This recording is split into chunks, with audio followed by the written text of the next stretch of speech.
Maligayang araw kaibigan, welcome to my channel. Katuruan tungkol sa kautusan. Mateo 5 verse 17 to 20. Huwag ninyong akalaing naparito ako upang ipawalang bisa ang kautusan at ang mga propeta.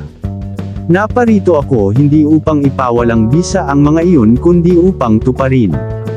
Tandaan ninyo, maglalaho ang langit at ang lupa, ngunit ni isang tuldok o kudlit man ang kautusan ay di mawawala ng bisa hanggat hindi natutupad ang lahat. Kaya't sino mang magpawalang bisa sa kaliit-liitang bahagi nito, at magturo ng gayon sa mga tao, ay magiging pinakamababa sa kaharian ng langit.